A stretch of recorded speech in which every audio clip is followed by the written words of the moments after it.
வாழ்க, குருவே துணை, குரு அடி போற்றி. நேயர்கள், ஜோதிட அன்பர்கள் அனைவருக்கும் அன்பான வணக்கங்கள். நான் உங்கள் வாழ்க வளமுடன் ஜோதிடர் ஸ்ரீ குரு சுந்தர வடிவேல். இப்போ பார்த்தீங்கன்னா 2025 செப்டம்பர் மாத பலாபலன்கள் ஒவ்வொரு ராசிக்கும் எப்படி இருக்கும், என்ன செய்யலாம், என்ன செய்யக்கூடாது, என்ன விதமான வழிபாடுகள் உகந்ததாக இருக்கும், நட்சத்திர பலன்கள் எப்படி இருக்குது அப்படிங்கிறதை பற்றி முழுமையாக நம்ம விரிவாக ஒவ்வொரு ராசிக்கும் நம்ம பார்க்க இருக்கிறோம். இந்த செப்டம்பர் மாதத்தோட நிறைய விஷயங்கள் நடக்க இருக்குது. அது என்ன அப்படின்னு பார்த்தீங்கன்னா, 4 கிரகங்களின் பெயர்ச்சி இருக்கக்கூடிய மாதம் அப்படின்னா அந்த செப்டம்பர் மாதம் தான். பார்த்தீங்கன்னா தொடர்ச்சியாக 13ஆம் தேதி செவ்வாய் பகவான் பயிற்சி ஆகிறார், செப்டம்பர் 13. செப்டம்பர் 14 அப்படிங்கிறது சுக்கிரன் பயிற்சி ஆகிறார். அடுத்து செப்டம்பர் 16 புதன் பகவான் பயிற்சி ஆகிறார். அடுத்து செப்டம்பர் 17 சூரியனும் பார்த்தீங்கன்னா அடுத்த ராசிக்கு பயணம் போகிறார். அப்போ இந்த காலகட்டத்தில் பல்வேறு விதமான மாற்றங்கள், கிரகத்தின் மாற்றம் எப்படி நடக்குது அப்படிங்கிறத பொறுத்து ஒவ்வொரு ராசிக்கும் பல்வேறு விதமான மாற்றங்களை, முன்னேற்றங்களையும் எதிர்பார்க்கக்கூடிய மாதமாக இந்த மாதம் அப்படிங்கிறது அமைஞ்சிருக்குது. எந்தெந்த ராசிக்கு எப்படி இருக்குது அப்படிங்கிறத விரிவாக தெளிவாக இப்போ நம்ம பார்க்கலாம். இப்போ உங்கள் ராசிக்கு எப்படி இருக்குது அப்படிங்கிறத பார்ப்போம். துலாம் ராசி காலச்சக்கரத்தின் 7வது ராசியாக இருக்கக்கூடிய துலாம் ராசி அன்பர்களுக்கு இந்த செப்டம்பர் மாதம் எப்படி இருக்க போகுது, செப்டம்பர் மாதம் என்ன மாதிரி கிரக மாற்றங்கள்லாம் நடக்குது அப்படிங்கிறத பற்றிலாம் நம்ம விரிவாக பார்க்க இருக்கிறோம். அந்த வகையில் துலாம் ராசி அப்படின்னா சுக்கிரனோட ஆதிக்கம் நிறைய இருக்குது. சனி பகவான் உச்சம் பெறக்கூடிய ஒரு ராசியாகவும் இருக்குது. துலாம் ராசியை பொறுத்த வகையில் பார்த்தீங்கன்னா, தனக்காக வாழ்ந்ததை விட பிறருக்காக வாழ்கிறது அப்படிங்கிற ஒரு அமைப்பு பார்த்தீங்கன்னா துலாம் ராசிக்கு நிறையவே உண்டு. இவங்களுக்காக ஒரு விஷயத்தை செஞ்சுக்கணும் அப்படின்னா செஞ்சுக்க மாட்டாங்க. திட்டம்லாம் போடுவாங்க, யோசிப்பாங்க, சிந்தனையெல்லாம் நல்லா இருக்கும். ஆனால் அதை செயல்பாட்டுக்குள்ள வராது. ஆனால் மற்றவங்களுக்கு ஏதோ ஒரு விஷயம் செய்யணும் அப்படின்னா முதலாக போய் நின்று உதவக்கூடிய குணம் அப்படிங்கிறது உண்டு. அது மட்டும் இல்லாமல் தனக்கு தெரிஞ்ச விஷயத்தை மற்றவங்களுக்கு சொல்லிக் கொடுக்கறது, தெரியப்படுத்துறது அப்படிங்கிறத வெளிப்படையாக பேசக்கூடிய ஒரு தன்மை அப்படிங்கிறது துலாம் ராசிக்குனே உண்டான ஒரு சிறப்பு. துலாம் ராசியை பொறுத்த வகையில் நேர்மை, உண்மை அப்படிங்கிற ஒரு விஷயத்தை ரொம்ப ஸ்ட்ராங்காக பிடிச்சி வச்சுக்கக்கூடிய ஒரு அமைப்பு அப்படிங்கிறது உண்டு. துலாம் ராசி அன்பர்கள் இந்த காலகட்டத்தில் ராசிநாதன் அப்படிங்கிறவர் 10ஆம் இடம் தொழில் ஸ்தான அமைப்புகளை பெற்றிருக்கிறார். அது எந்த காலகட்டம் வரையும் பார்த்தோம்னா செப்டம்பர் 14ஆம் தேதி வரையும் பார்த்தீங்கன்னா 10ஆம் இடத்தில் இருக்கக்கூடிய சுக்கிர பகவான் 14ஆம் தேதிக்கு பிறகு 11ஆம் இடம் ஷிஃப்ட் ஆகிறார். இது ஒரு அமைப்பு. இப்போ எது சார்ந்து போய்கிட்டு இருக்கு அப்படின்னு பார்த்தோம்னா, துலாம் ராசி அன்பர்களோட எண்ண ஓட்டங்கள் எல்லாமே வேலை, தொழில், வருமானம். இதுதான் மெயின் அடிப்படை. இப்போ வேலையை பற்றிய சிந்தனை என்ன, நல்ல வேலை கிடைக்கணும், நல்ல வருமானம் எடுக்கணும். தொழில் நல்லபடியாக தொழிலை செய்யணும், நல்ல வருமானத்தை ஈட்டணும். வியாபாரம் நல்லா இருக்கணும் அப்படிங்கிறதுல தான் அதிகப்படியான அக்கறையும் முயற்சியும் எடுத்துக்கிட்டு இருப்பீங்க. உங்கள் ஆசைப்படி நிறைவேறக்கூடிய ஒரு அமைப்பு அப்படிங்கிறது இந்த கிரக மாற்றங்களால் ஏற்பட்டிருக்கு. இதில் ஒரு விஷயம் என்னென்னா, உங்களோட ஆசைகள், எண்ணங்கள், கனவுகள் சார்ந்த விஷயங்களுக்கான முயற்சிகள் அப்படிங்கிறது நிறைவேறக்கூடிய ஒரு அமைப்பு அப்படிங்கிறது வந்திருக்குது. அதே நேரத்தில் குரு பகவானோட குரு பார்வை அப்படிங்கிறது ரொம்ப சிறப்பாக இருக்குது ராசிக்கு. உங்களுடைய தசாபுத்தி அமைப்புகளை இப்போ நீங்கள் பார்த்துக்கணும். ஏன்னா 11ஆம் இடம் சொல்லக்கூடிய லாபஸ்தானத்தில் கேது பகவான் அமர்ந்திருக்கிறார். அவரோட இணைவு பெறுவார். யார்? சுக்கிரன் இணைவு பெறுவார். அப்போ கேது அப்படிங்கிறவர் உங்களுடைய பிறப்பு ஜாதகத்தில் கேது தசையோ கேது புத்தியோ நடக்குதா அப்படிங்கிறத பார்த்துக்கணும்.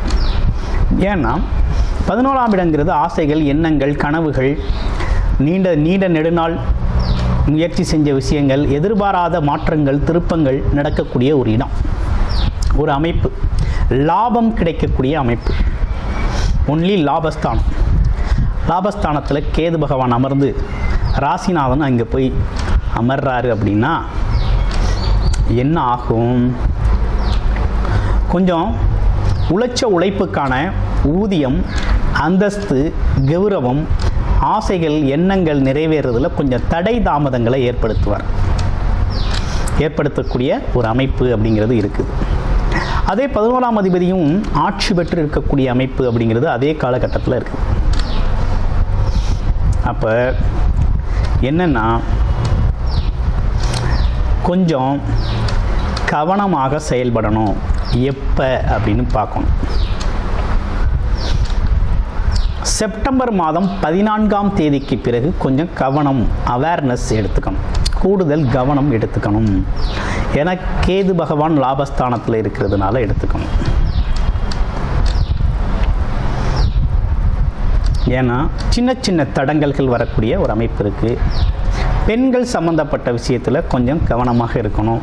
பணங்காசு கொடுக்கல் வாங்குகிற விஷயத்தில் கவனமாக இருக்கணும். அதே போல் நீங்கள் எதிர்பார்த்தது ஒன்று நடக்கிறது ஒன்றாக சில நேரங்களில் மாற்றங்களை ஏற்படுத்தும். இந்த கேது பகவானோட இணைவு ஏற்படுறதுனால இந்த விஷயங்கள் நடக்கும். அப்போ கொஞ்சம் கவனமாக தான் இந்த காலகட்டத்தை கையாளணும். எப்போ? செப்டம்பர் 14ஆம் தேதிக்கு பிறகு. அதுவரையும் தொழில் முயற்சிகள், வேலை முயற்சிகள் எல்லாமே நீங்கள் எதிர்பார்த்த மாதிரி நல்லபடியாக போய்கிட்டு இருக்கோம். அந்த காலகட்டத்தில் கொஞ்சம் கூடுதல் கவனம் எடுத்துக்கோங்க. மற்றபடி லாபம் அப்படிங்கிறது, உங்களுக்கான லாபம் அப்படிங்கிறது, தடை அப்படிங்கிறது உங்களோட பிறப்பு ஜாதகத்தில் நல்லா இருக்குது அப்படின்னா எந்த வித விஷயமும் இல்லை, துணிஞ்சு நீங்கள் செயல்படக்கூடிய அமைப்பு இருக்குது. என்ன ஆனாலும் குரு பகவானின் குரு பார்வை அம்சமாக இருக்குது.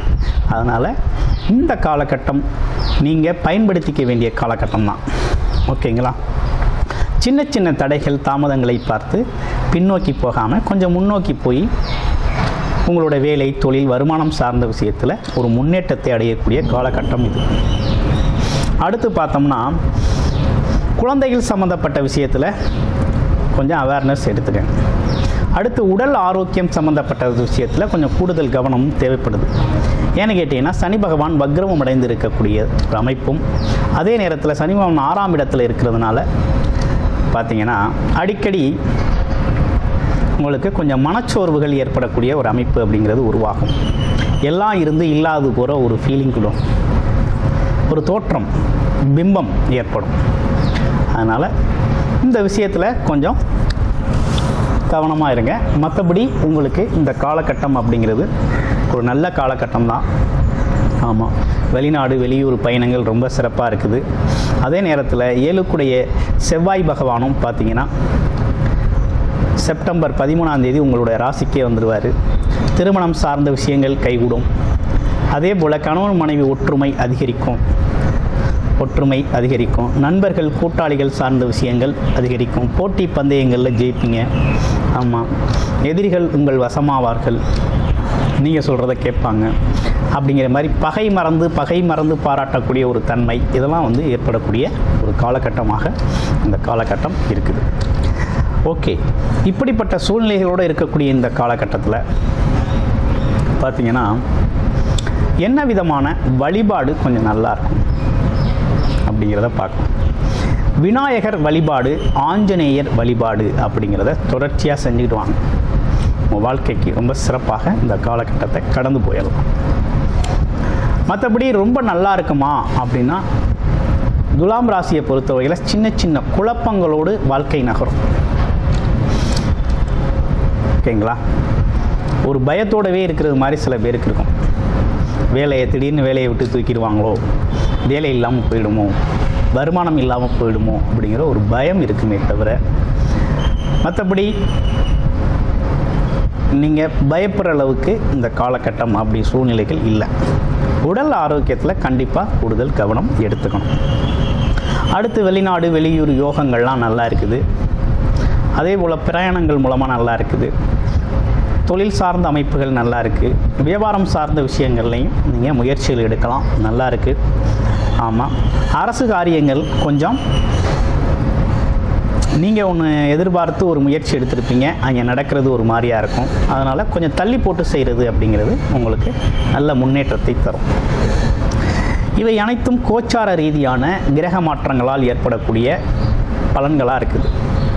அப்போ உங்களுடைய பிறப்பு ஜாதகத்தில் எப்படி இருக்குது, என்ன தசாபுத்தி அமைப்புகள் ஓடுது, எது சாதகமான சூழ்நிலையை தருது, இதில் இருக்கக்கூடிய மாற்றங்களுக்கும் இதில் இருக்கக்கூடிய சங்கடங்கள் அந்த பிறப்பு ஜாதகத்தில் ஜாதக ரீதியாக எப்படி இருக்குது அப்படிங்கிறதெல்லாம் கம்பேர் பண்ணி பார்த்து இந்த காலகட்டத்தை நீங்கள் பயன்படுத்திக்கணும். அடுத்து பாருங்கள், உங்கள் ராசியில் இருக்கக்கூடிய நட்சத்திரங்கள். முதல் நட்சத்திரம் சித்திரை நட்சத்திரம் எப்படி இருக்க போகுது?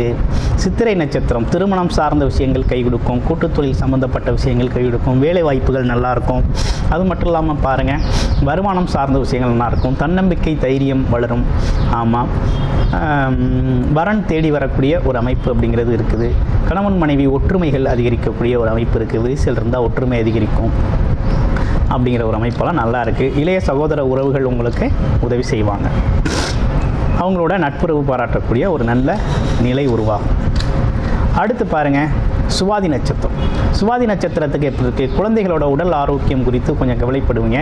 உடல் ஆரோக்கியம் மேம்படுறதுக்கான முயற்சிகள் எடுப்பீங்க. குழந்தைகளோட பள்ளி கல்வி சார்ந்த விஷயங்கள், ஆமாம், இதெல்லாம் கொஞ்சம் கூடுதல் கவனம் எடுக்க வேண்டிய நிலை அப்படிங்கிறது இருக்குது. அடிக்கடி நீங்கள் பார்த்தீங்கன்னா துர்க்கையம்மன் வழிபாடு பண்ணிக்கிறது ரொம்ப நல்லது. அது மட்டும் இல்லாமல் உங்களோட ஆழ்மனத எண்ணங்கள், பிரம்மாண்டமான ஆசைகள், கனவுகள் சார்ந்த முயற்சிகளை உங்களோட தசாபுத்தி அமைப்புகள், பிறப்பு ஜாதகத்தின் அடிப்படையில் அது எப்படி இருக்குது அப்படின்னு பார்த்துக்கிட்டு அதுக்கான முயற்சிகள் எடுங்க. ஆனால் சூழ்நிலைகள் ரொம்ப சாதகமாக இருக்குது. அடுத்து பாருங்கள், விசாக நட்சத்திரம். விசாக நட்சத்திரத்தை பொறுத்த வகையில் இந்த காலகட்டத்தில் பார்த்தீங்க அப்படின்னா வெளிநாடு வெளியூர் பயணங்கள் சார்ந்த விஷயங்கள் ரொம்ப நல்லா இருக்குது. தொழில் முயற்சிகள் நிறைய எடுப்பீங்க. ஆமாம், தொழில் சார்ந்த சொந்தமாக தொழில் செய்யக்கூடிய முயற்சிகள் நிறைய எடுக்கக்கூடிய ஒரு அமைப்பு இருக்குது. அதே விதத்தில் வேலை வாய்ப்புகளும் கிடைக்கக்கூடிய அமைப்பும் அப்படிங்கிறது சாதகமாக இருக்குது. சில பேருக்கு சின்ன சின்ன குழப்பங்கள் வந்து போகும்.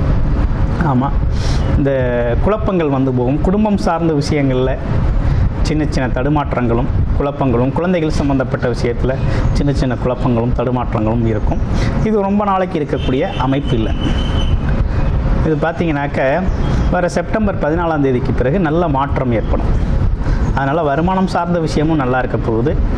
குடும்பமும் சுபிட்சமாக இருக்கக்கூடிய நல்ல அமைப்பு அப்படிங்கிறது உருவாயிருக்கு. ஆமாம், இப்படிப்பட்ட விஷயங்களோடு இந்த செப்டம்பர் மாதம் அப்படிங்கிறது துலாம் ராசிக்கு அமைஞ்சிருக்கு. நன்றி, வணக்கம், வாழ்த்துக்கள்.